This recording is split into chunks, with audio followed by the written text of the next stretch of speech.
Today, I'm going over all the pickleball grips for all the different strokes and why certain players may select a certain grip based on their gameplay.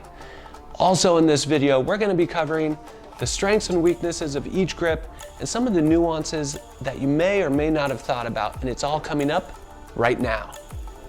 The reason why grips matter is because it's going to determine your paddle face angle as it impacts the pickleball.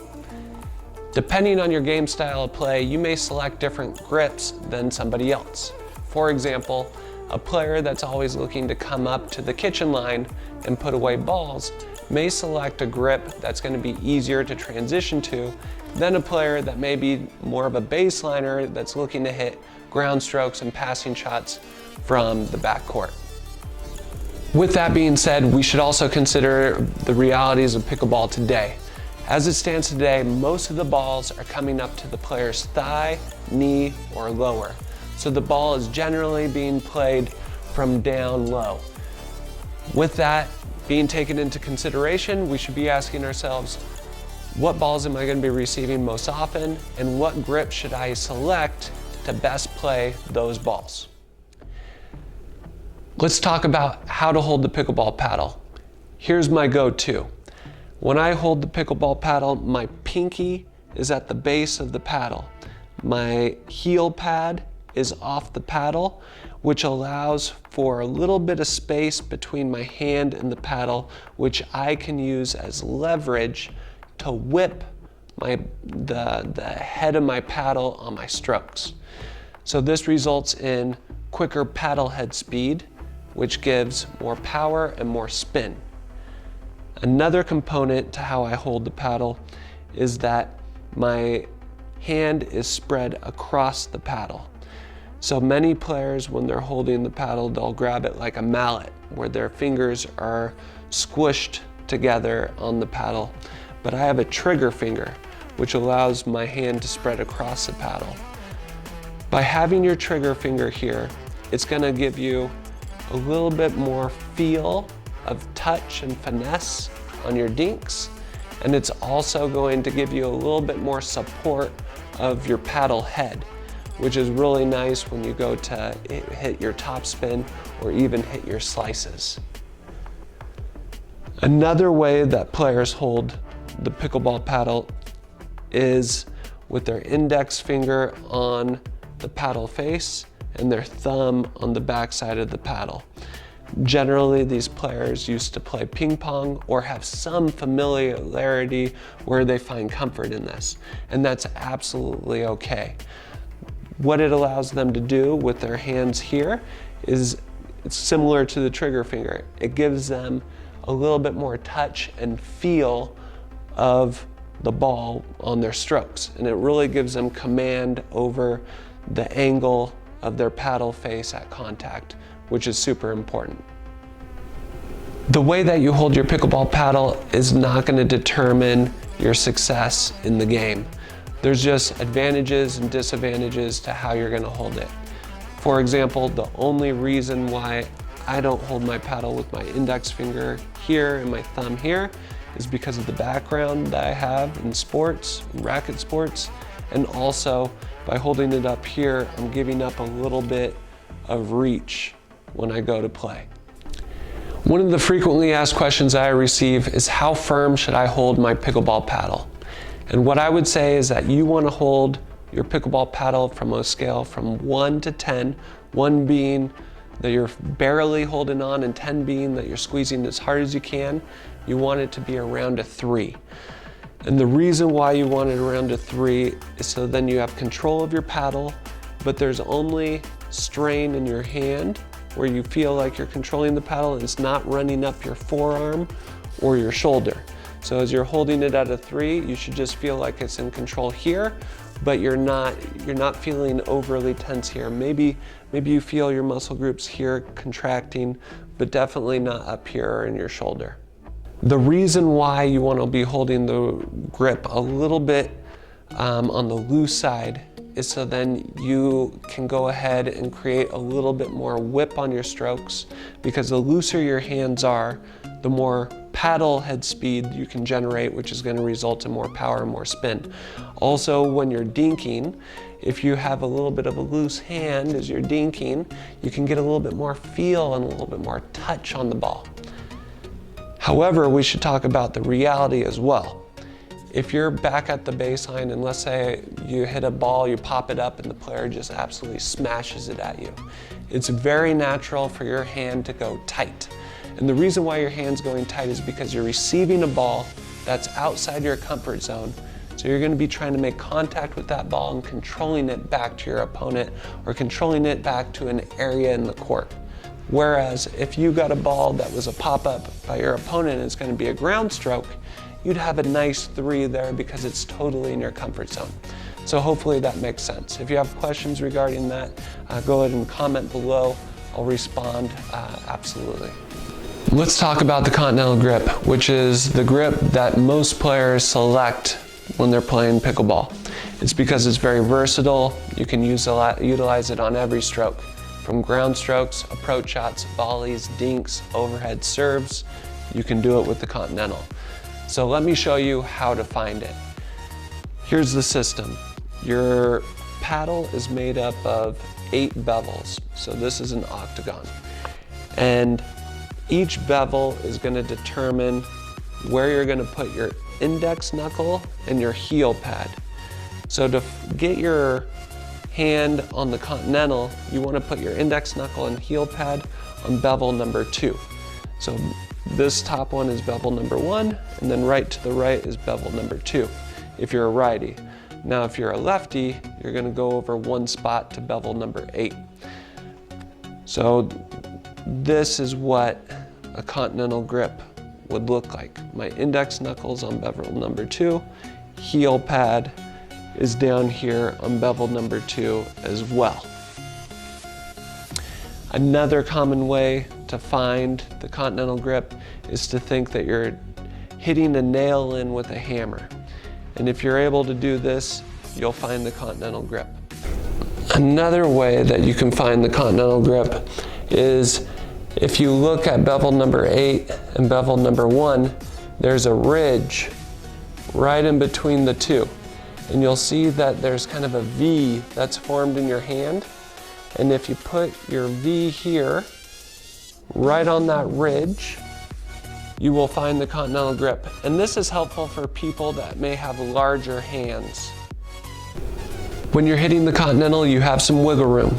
A lot of pros will keep their index knuckle right on 2, and that doesn't change. However, the 2 bottom fingers here may shift on the grip just slightly based on the shots that they're hitting.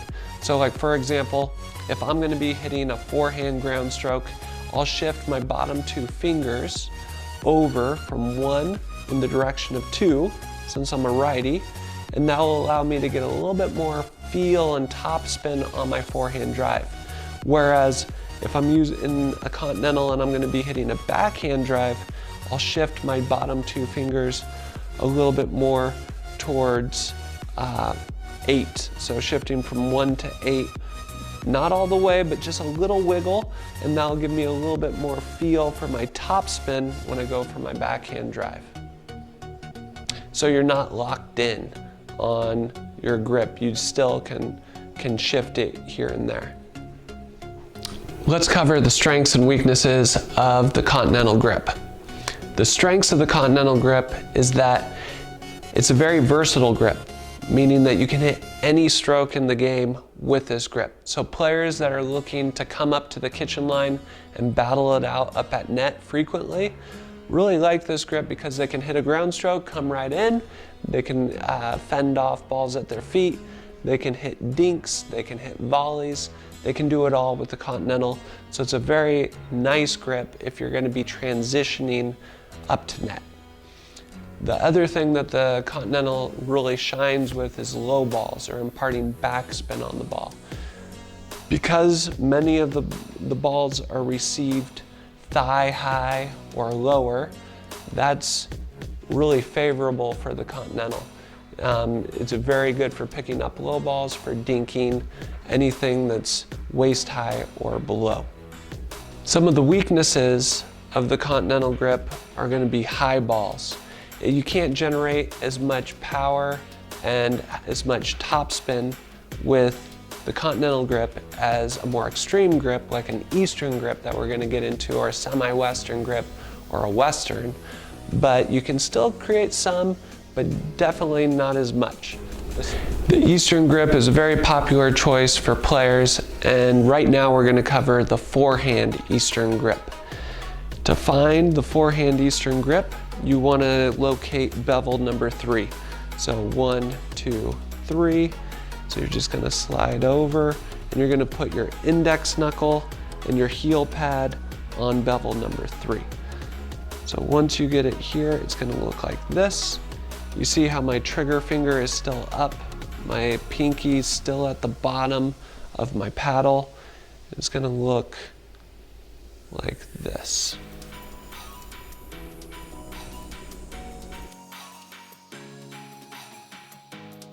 Here's a quick tip to find the Eastern forehand grip. Go ahead and just slide your hand down the face of the paddle like you're going to be shaking hands with it. Generally, that will find you in the Eastern grip. Many players hit their forehand with the Eastern grip because it provides good power and also good topspin on their stroke. So the strike zone for the Eastern grip is going to be between belly button and hip. In pickleball, you can pick up a ton of balls with this grip on the forehand. It's a choice amongst many of the pros. It's a great grip to select. Also, another strength with the Eastern grip is that it's not that big of a grip change when you're going up to net. So if you hit a forehand drive in the Eastern, you can easily slide it over to a Continental. It's not as extreme as, say, a semi-Western or a Western grip. Some of the weaknesses of the Eastern grip would be that it's not as easy to impart backspin on the ball. A Continental grip would be better for a slice. Also, similar to the Continental, you don't want to be hitting too many balls above your chest or head high with an Eastern grip. However, with how pickleball is being played, the equipment, balls generally staying low, so the high balls aren't that much of a factor today. Let's talk about the Eastern backhand grip. The Eastern backhand grip is a great choice for players that are driving the ball hard with topspin. And the way that you find it is that you try to locate bevel number 1. So the top bevel here is bevel number 1, and you want to put your index knuckle and your heel pad on bevel number 1. So it's going to look like this. Notice how I still have a trigger finger here, and my pinky's still at the base of the paddle. So here is the Eastern grip.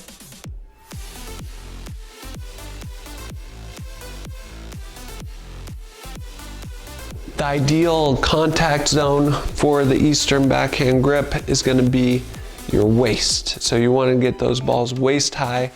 It's very good for hitting flat. It's also very good for driving topspin. It's not that far of a transition to a Continental. So if you're hitting your backhands and then you're going to volley with a Continental, the shift is relatively small. So that's another plus. I would say that you could pick up balls from really your low shin to your chest very effectively. The only downsides to this grip is that it's not as effective at picking up low balls or imparting backspin as your Continental grip, and it's not as effective as a Continental when you go to transition, right? Because you got to slide it over one spot. But other than that, it's a really great option for your backhand drives. The semi-Western forehand grip is a more extreme grip, and I'll show you how to find it. You're going to find it by finding bevel number 4. So you take your paddle, you go over from the top, 1, 2, 3, 4, the opposite way if you're a lefty, and you're going to put your index knuckle and your heel pad on to bevel number 4. So it's going to look like this. Now notice that I still have a trigger finger my hand is still going across the paddle, and my pinky is on the base of the paddle here. The ideal strike zone for the semi-western forehand grip is going to be between your belly button and your chest. So for high balls here, that's going to be the ideal strike zone for this grip. Now what it's known for is its ability to handle heavy, high topspin drives. However, the weakness of it is it's not as beneficial for low balls, balls that are going lower, say knee level or below. It's not as effective as, let's say, an Eastern grip. Also, when you go to transition up to the kitchen, it's going to be a bigger shift into your Continental. To be honest with you, when I try to hit the pickleball with a semi-Western grip, it's super difficult. And the reason why is because the way that the technology is right now, the surface of the pickleball and the surface of the paddle, it's just not gripping. The paddle and the ball aren't connecting in such a way that it allows it to really grip and then impart a large amount of topspin, which you would ideally want for this grip, because it's great for generating topspin, it's great for generating power, but in today's game, everything's staying so low that really I would not recommend this grip at this time. However, there are some concept paddles that are coming out by the different companies that are showing that if they change the surface of the paddle and clearly if they change this, how the construction of the outer pickleball is too, I mean, it could be a game changer. But at this time, I wouldn't recommend this grip. Let's talk about the Western grip and how to find it. You're gonna go ahead and take your paddle and you're gonna find bevel number 5. So you go from the top, 1, 2, 3, 4, 5, right to the bottom. Put your index knuckle and your heel pad on number 5. And this is what it would look like. Have it on 5 there. An easy way to get to the Western grip is to just think about sliding a pizza into the oven. If you grab it and you slide a pizza into the oven, you got the Western grip. The majority of players that I find utilizing the Western grip come from a ping pong background, and their index finger is on the paddle face, along with their thumb is on the paddle face as well. Now I must say that I'm not an expert in this area, but what I've found in my experience is that the players that are utilizing the Western with a ping pong background really have their paddle face more open. And some of the strengths when they're doing this is they're able to roll the ball a little bit higher over the net to get it to drop nicely into the kitchen for their third shot dinks or to reset their rallies. Some of those players have really, really good hands and touch.